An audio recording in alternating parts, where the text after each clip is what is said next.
Welcome to the DenverUXer YouTube channel and podcast. I am your host, Doug Collins, coming at you live from the very wonderful DenverUXer YouTube studios, where I have everything from comics on the wall behind me to a guitar beside me. Today we are going to be looking at accessibility, specifically accessibility from a user experience perspective. There are 3 reasons why you should be checking your website for accessibility issues, so watch through the whole video, because if you don't, I will know, and I will play you a song by Creed.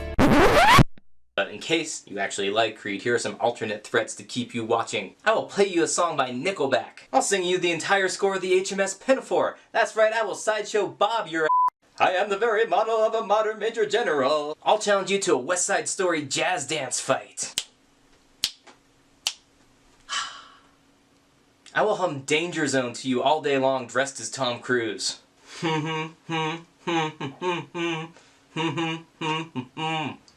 Now that I have your attention, let's dive right in. First off, we need to understand that designing for accessibility means designing for those with disabilities. The disabilities could be physical, visual, auditory, or psychological. Whatever their nature, we need to make sure that we're giving them the proper attention to help them get through their accessibility issues.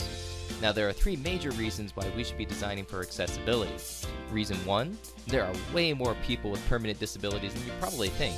If you had to guess how many people were permanently disabled worldwide, what would you guess? If you said anything less than 1.3 billion, you're wrong, and for the love of God, don't go out disabling people to make yourself right. The worldwide population of potential site visitors with accessibility issues is larger than the population of 4 of the 7 continents. And yes, we're including Antarctica, because just like the Oakland Raiders in the second round of the playoffs, it's always left out. We love Antarctica way more than we love the Raiders. Reason number 2, nearly 10% of your site visitors have one disability in common. Stop using color for information. Seriously, just stop it. Using color alone to convey information is a concept that goes against the W3C's Web Content Accessibility Guidelines, and it's one of the cardinal sins for UX designers. About 8% of men and 1% of women worldwide are colorblind, meaning that almost 10% of your visitors share this disability right off the top. What's more, there are no rules of thumb for using colors that are universally distinguishable by all. The world isn't black and white, even if you have monochromacy, in which case it's gray. Heck, even cyclists can see the color green, and that's about the only color they can see. Reason 3, we're all disabled. Well, sometimes. I don't say this to lessen the struggle of those who deal with permanent disabilities. Those folks go through a lot in their day-to-day lives. And as UXers who should be using their powers for good, we have a fantastic opportunity to make their lives better by designing for accessibility. However, nearly everyone suffers from some form of fleeting disability throughout the day. A woman holding a baby with one arm has many of the same problems using her smartphone as someone who actually only has one arm. A construction worker in a loud work zone is as functionally deaf to the audio portion of video content as someone who was born without the ability to hear. Designing for accessibility helps all of us use the web in a way that caters to our needs, whether our disabilities are permanent or temporary. Well, those are it. Those are the 3 reasons. Again, reason number 1, nearly 1.3 billion people worldwide suffer from some form of permanent disability. Reason number 2, nearly 10% of your site visitors have color blindness in common. And reason number 3, we are all disabled from time to time.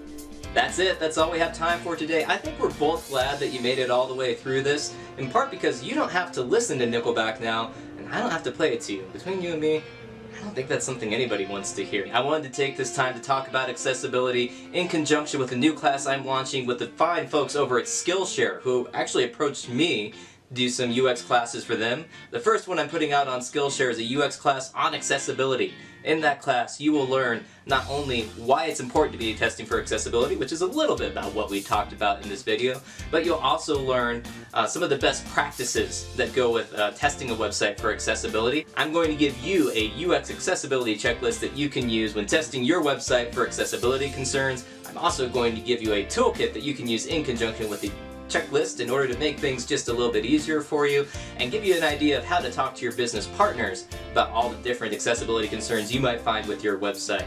Once again, you'll find the link down below in the description. Whoever you are, wherever you might be, thank you so much for your time today. I certainly hope you have yourself a wonderful rest of your day and excellent user experience. I just wanna be big rock star.